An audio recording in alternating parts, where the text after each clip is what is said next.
जज्बातों की कहानी, नूर की जुबानी प्रोग्राम में आपका स्वागत है। और आज मैं लेकर आई हूँ तेनालीराम की कहानी, अंगूठी चोर। महाराजा कृष्णदेव राय एक कीमती रतन जड़ित अंगूठी पहना करते थे। जब भी वह दरबार में आते तो अक्सर उनकी नजर अपनी सुंदर अंगूठी पर जाकर टिक जाती। राजमहल में आने वाले मेहमानों, मंत्रीगणों से भी वह बार बार अपनी उसी अंगूठी का जिक्र किया करते थे। एक बार राजा कृष्णदेव राय उदास होकर अपने सिंहासन पर बैठे थे। तभी तेनालीराम वहां आ पहुंचे। उन्होंने राजा की उदासी का कारण पूछा।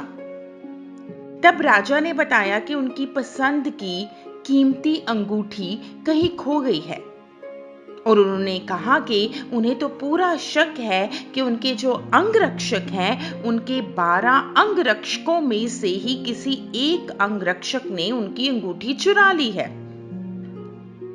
चूंकि राजा कृष्णदेव राय का सुरक्षा घेरा इतना चुस्त होता था कि कोई चोर, उचक्का या सामान्य व्यक्ति उनके पास भी नहीं पहुंच सकता था, इसीलिए ये तो तय था कि उनके अंगरक्षक ने ही उनकी अंगूठी को चुराया है।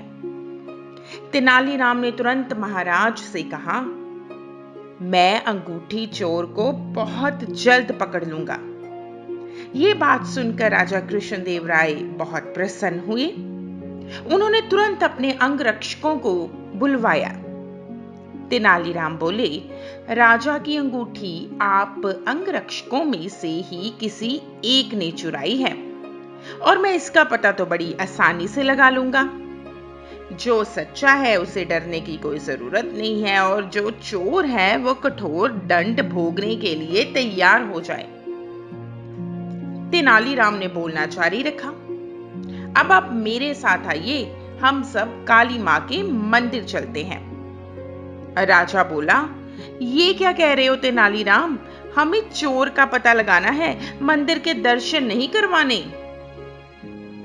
महाराज आप धैर्य तो रखिए, जल्द ही चोर का पता चल जाएगा। तेनालीराम ने राजा को सब्र रखने के लिए कहा। मंदिर पहुंचने पर तेनालीराम पुजारी के पास गए और उन्हें कुछ निर्देश दिए। इसके बाद उन्होंने अंगरक्षकों से कहा, आप सबको बारी बारी से मंदिर में जाकर मां काली की मूर्ति के पैर छूने हैं और फौरन बाहर निकल आना है। ऐसा करने से मां काली आज रात सपने में मुझे उस चोर का नाम बता देगी। सभी 12 के 12 अंगरक्षक बारी बारी से मंदिर में जाकर माता के पैर छूने लगे।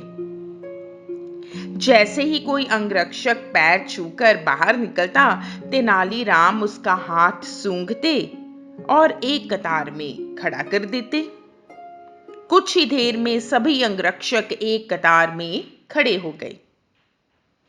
महाराज बोले, चोर का पता तो कल सुबह लगेगा, तब तक इनका क्या किया जाए? नहीं महाराज, चोर का पता तो लग भी चुका है। 7वें स्थान पर खड़ा अंगरक्षक ही चोर है। उसी ने महाराज आपकी कीमती रतन जड़ित अंगूठी चुराई है। ऐसा सुनते ही वह अंगरक्षक भागने लगा, पर वहां पर मौजूद सभी सिपाहियों ने उसे धर दबोचा और जेल में डाल दिया। राजा और बाकी सभी लोग बहुत हैरान थे कि तेनालीराम ने बिना सपने देखे कैसे पता कर लिया कि 7वें स्थान पर खड़ा अंगरक्षक ही चोर है। तेनालीराम ने सबकी जिज्ञासा शांत करते हुए कहा, मैंने पुजारी जी से कहकर काली मां के पैरों पर तेज सुगंधित इत्र छिड़कवा दिया था, जिस कारण जिसने भी मां के पैर छुए उसके हाथ में वही सुगंध आ गई। लेकिन जब मैंने 7वें अंगरक्षक के हाथों को सूंघा तो उनमें कोई भी खुशबू नहीं थी।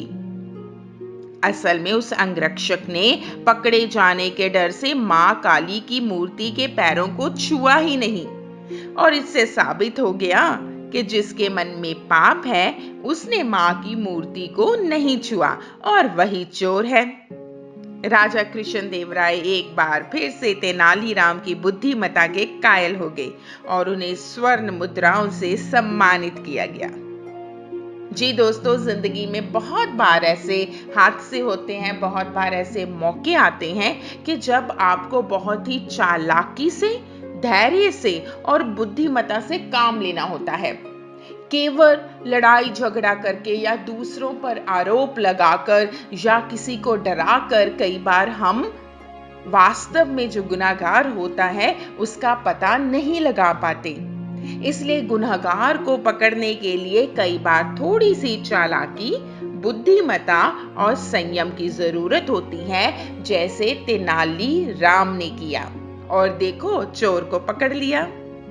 तो फिर से हम एक नई कहानी के साथ आएंगे। तब तक अपनी दोस्त को दीजिए इजाजत और सुनते रहिए प्रोग्राम जज्बातों की कहानी, नूर की जुबानी।